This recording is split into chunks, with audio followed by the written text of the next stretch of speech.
Philosopher's Stone that inspired the first Harry Potter book.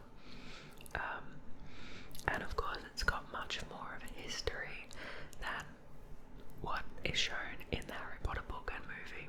So I hope you'll find it interesting from a historical perspective.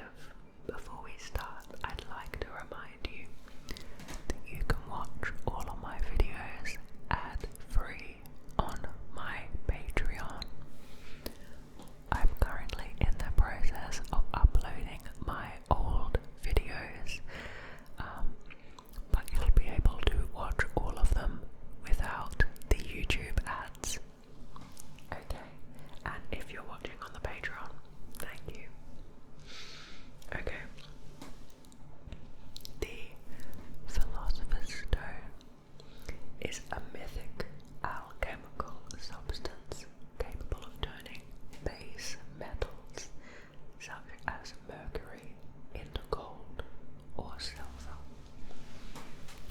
It was also known as the tincture and the powder. Alchemists additionally believed it could be used to make an elixir of life, which made possible rejuvenation and immortality. For many centuries, it was the most sought after goal in alchemy. The Philosopher's Stone was the central symbol of the mystical terminology of alchemy, symbolizing perfection at its finest, divine illumination and heavenly bliss. Efforts to discover the Philosopher's Stone were known as the magnum opus, meaning great work. Of course, you may recognize the phrase magnum opus now to antiquity. The earliest known written mention of the Philosopher's Stone is in the Gyrocometa by Zosimos of Panoplos, which is 300 AD. Wow, that's really early. Alchemical writers assign a longer history. Elias Ashmore and the anonymous author of Gloria Mundi in 1620 claim that its history goes back to Adam, who acquired the knowledge of the stone directly from God. This knowledge was said to have been passed down through biblical patriarchs, giving them their longevity. The legend of the stone was also compared to the biblical history of the Temple of Solomon and the rejected cornerstone described in Psalm 118. The theoretical roots outlining the stone's creation can be traced to Greek philosophy. Alchemists later used the classical elements, the concept of anima mundi, and creation stories presented in texts like Plato's Timaeus as analogies for their process. According to Plato, the four elements are derived from a common source, or prima materia, which is first matter associated with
Stone.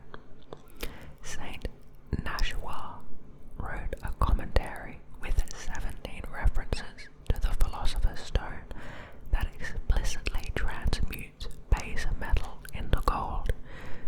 The 7th century Siddha Thirumula, in his classic Dhiram Mandiram, explains man's path to immortal divinity.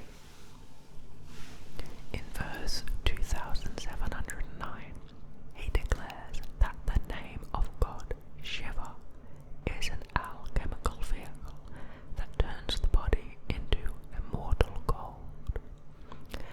Another depiction of the Philosopher's Stone is the Shyamandaka Mani. According to Hindu mythology, the Shyamandaka Mani is a ruby capable of preventing all natural calamities such as drought, floods, etc. around its owner, as well as producing 8 paras, which is 700 kilograms or 1,700 pounds of gold every day. Damn, that's a lot of gold. Now to the properties that it has. The most commonly mentioned properties are the ability to transmute base metals into gold or silver, and the ability to heal all forms of illness and prolong the life of any person who consumes a small part of the Philosopher's Stone diluted in wine. Other mentioned properties include creation of perpetually burning lamps, transmutation of common crystals into precious stones and diamonds, reviving of dead plants, and the creation of a clone or a homunculus. Now, we've never read about homunculuses before, but I find that to be another very interesting subject and read. So perhaps we'll talk about homunculuses in another video. Now, there is a whole section called names, and it's literally, I'll show you, it's literally just a list that's incredibly long of the different names that it has. So I will skip that. Let's go to its appearance. Descriptions of the Philosopher's Stone are numerous and various. According to alchemical texts, the stone of the philosophers came in 2 varieties, prepared by an almost identical method, white, for the purpose of making silver, and red, for the purpose of making gold, the white stone being a less matured version of the red stone. Some ancient and medieval alchemical texts leave clues to the physical appearance of the stone of the philosophers, specifically the red stone. It is often said to be orange, saffron colored, or red when ground to powder, or in a solid form, an intermediate between red and purple, transparent and glass-like. The weight is spoken of as being heavier than gold, and is soluble in any liquid and incombustible in fire. Alchemical authors sometimes suggest that the stone's descriptors are metaphorical.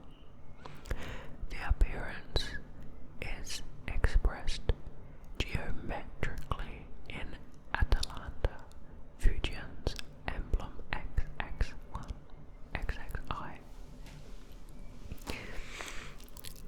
Make of a man and woman a circle, then a quadrangle. Out of this triangle, make again a circle, and you will have the stone of the wise,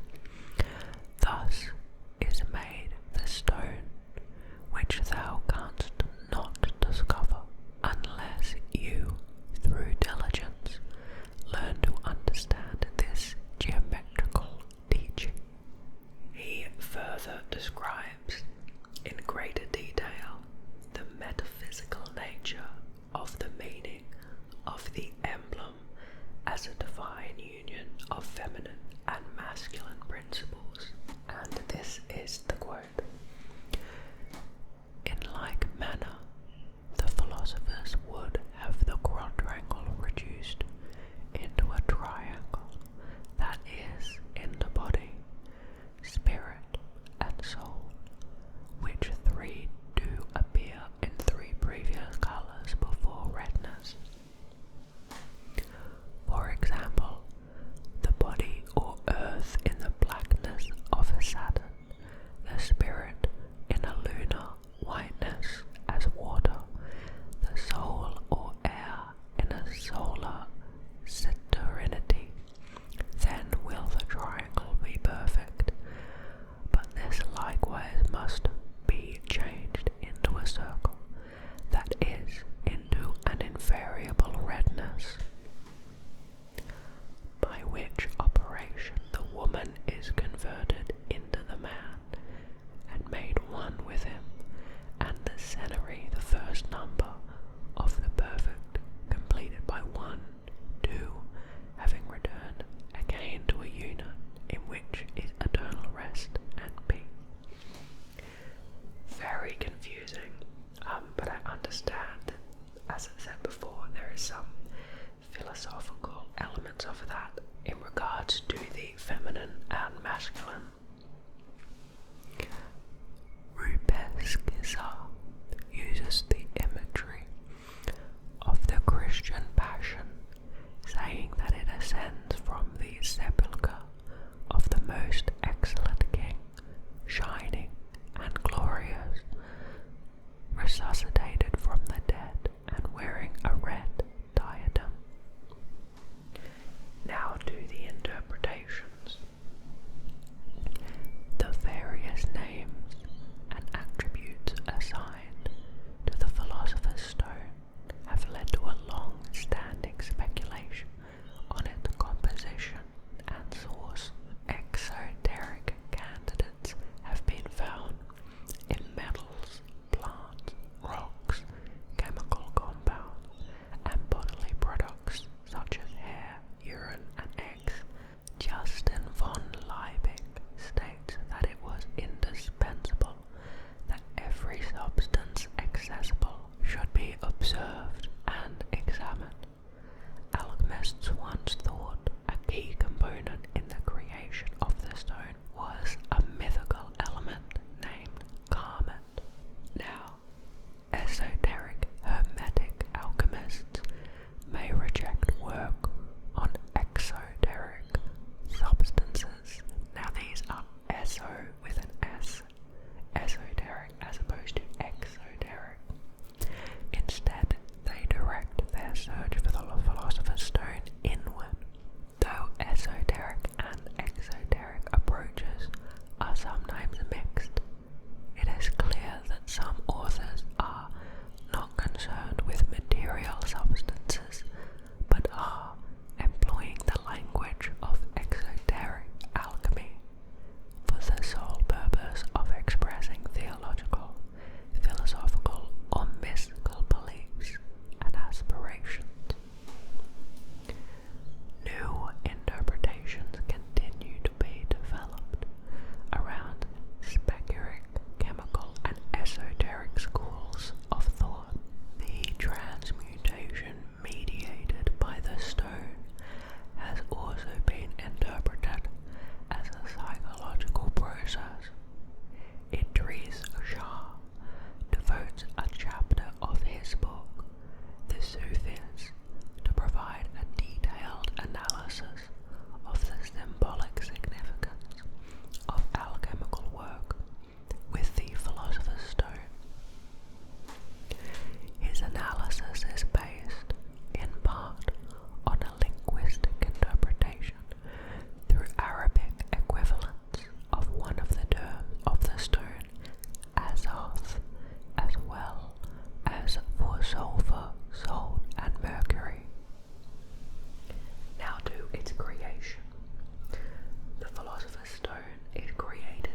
alchemical method known as the magnum opus or the great work, often expressed as a series of